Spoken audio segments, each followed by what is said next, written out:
Bab 22 Novel Kaisar Naga Abadi. Perubahan yang dibawa oleh kekuasaan. Rapat DPR telah berakhir. Keesokan harinya, Lu Ming, Li Ping, dan Qiu Yue pindah kembali ke kediaman raja sekali lagi. Saat dia berdiri di depan gerbang kediaman, pikirannya dipenuhi dengan berbagai pikiran. Semua ini berkat perubahan yang disebabkan oleh kemajuan kekuatannya. Jika dia masih menjadi sampah yang meridian darahnya telah diambil, dia tidak akan bisa menyelamatkan nyawanya sendiri, apalagi kembali ke kediaman raja. Selain itu, Li Ping dan Qiu Yue juga tidak akan bisa menjalani kehidupan yang mulus.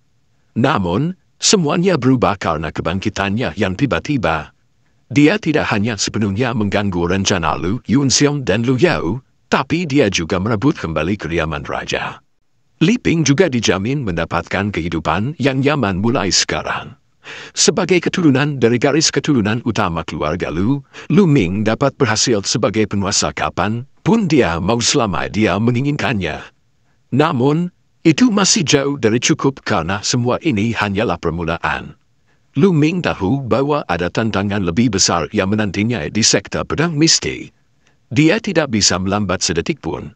Ming Her, ayo masuk. Kamar sudah dirapikan. Li Ping tersenyum sambil berjalan keluar dengan pedang di tangannya. Dewan Tetua mengirimkan 4 pelayan muda khusus untuk melayani Li Ping dan Lu Ming, sehingga kediaman raja segera dibersihkan dari harta milik Lu Yao dan yang lainnya. Ming Her, sekarang kamu sudah memiliki pijakan dalam seni bela diri, kamu harus menggunakan senjata spiritual yang dikirim kembali oleh ayahmu. Li Ping menyerahkan pedang di tangannya kepada Lu Ming. Pedang ini, yang telah diambil oleh Lu Chuan, sekali lagi kembali ke tangan mereka. Lu Ming mengangguk dan mengambil pedang saat dia masuk ke kediaman bersama Li Ping. Setelah kembali ke kamarnya, dia mulai berkultivasi. Setelah mengkonsumsi pil jiwaro beberapa hari yang lalu, budidayanya melonjak dari alam prajurit kelas 1 hingga pemula alam prajurit kelas 3. Setelah naik 2 tingkat sekaligus, tidak dapat dipungkiri bahwa fondasinya akan goyah, oleh karena itu ia perlu mengkonsolidasikannya. Setelah mengembangkan teknik naga perang sejati selama beberapa jam, Lu Ming memasuki kuil tertinggi dan mulai mengembangkan keterampilan seni bela dirinya. 7 hari berlalu dalam sekejap mata. Pada hari ke-8, Lu Ming sedang berkultivasi di kuil tertinggi ketika dia merasakan keributan di luar, jadi dia melanjutkan untuk keluar dari kuil tertinggi. Dia mendengar suara Qiu Yue datang dari luar kamarnya saat dia keluar. Tuan Muda, Lu Bing di sini untuk memberi penghormatan. Lu Bing. Karena terkejut, Lu Ming membuka pintunya dan berjalan keluar. Qiu Yue menangguh. Tuan Muda, apakah Anda ingin bertemu dengannya? Tentu saja. Mengapa tidak? Lu Ming tersenyum. Ketika dia sampai di ruang tamu, dia melihat Lu Bing mondar-mandir dengan cemas. Lu Bing tersenyum begitu dia melihat Lu Ming. Tuan Ming, Anda akhirnya datang. Lu Ming memperhatikan perubahan cara Lu Bing memanggilnya. Dia tersenyum lemah sambil duduk di kursi utama dengan linglung. Mengapa kamu datang kepadaku? Lu Bing tiba-tiba mengepalkan tinjunya ke arah Lu Ming. Tuan Ming, saya datang untuk meminta maaf hari ini. Saya buta terhadap bakat Anda sebelumnya dan bahkan menyinggung Anda sebelumnya. Saya harap Anda cukup bermurah hati untuk tidak menyimpan dendam. Lu Bing, Tetua Cabang kelima memintamu untuk datang, bukan? Lu Ming bertanya. Kamu benar. Ayah saya meminta saya untuk datang, tetapi itu sejalan dengan tujuan saya juga. Tuan Ming, ada 5.000 uang kertas perak di sini yang saya harap Anda akan menerimanya dengan senang hati.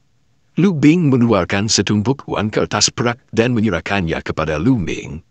Baiklah. Qiu Yue, bantu aku menerimanya. Lu Ming tersenyum.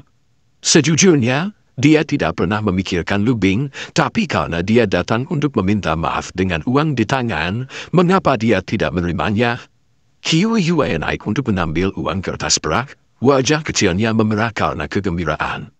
Dia belum pernah melihat uang kertas perak sebanyak itu sebelumnya. Meskipun itu menyakitkan Lu Bing, dia memaksakan senyum. Terima kasih, Tuan Ming, saya akan pergi sekarang.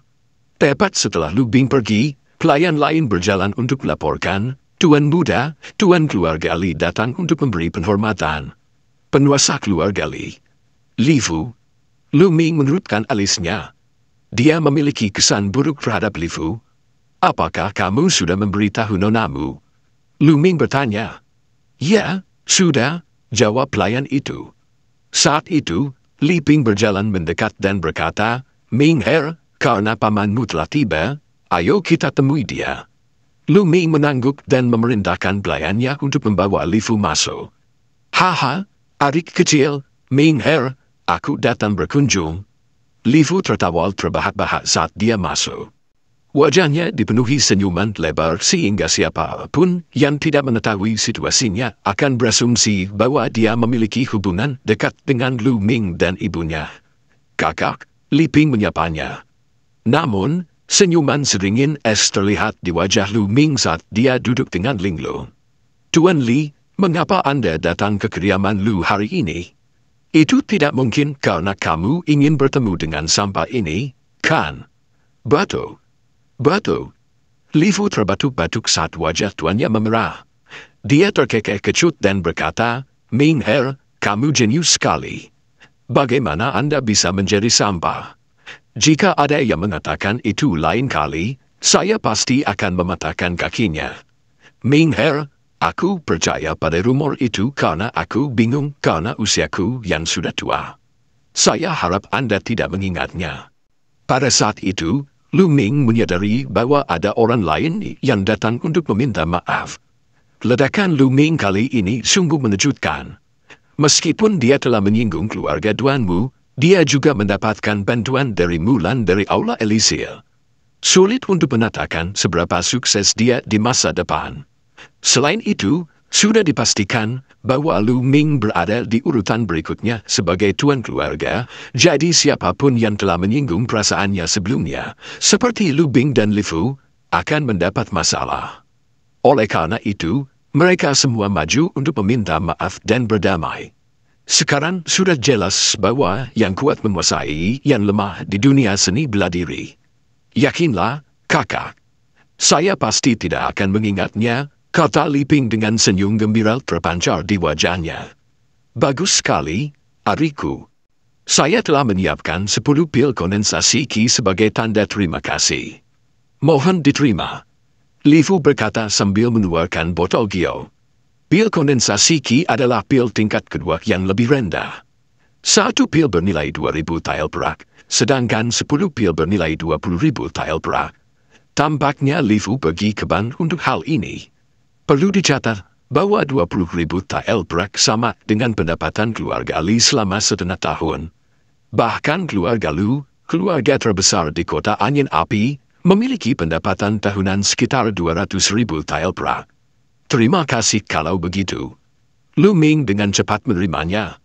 Dia awalnya berencana untuk menabaikan Lifu, tapi Li Ping ternyata berasal dari keluarga Li. Lu Ming tahu bahwa dia masih sangat peduli dengan sikap keluarga Li dan jelas senang ketika Li Fu datang untuk meminta maaf.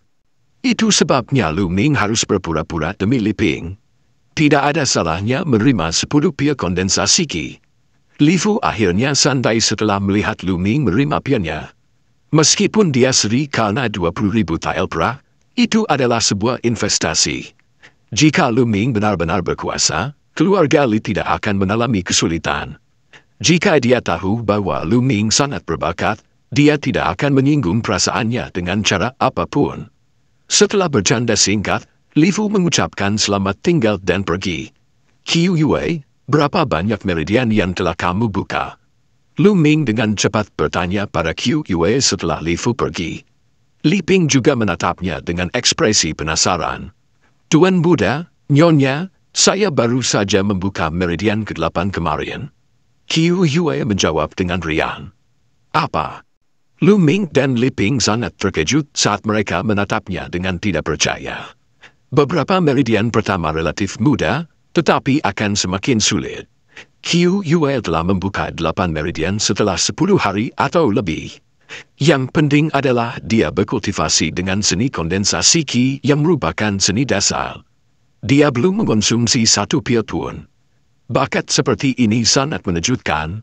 Bisakah Qiu membuka meridian ilahi tanpa bantuan meridian darah? Lu Ming tidak bisa tidak bertanya-tanya.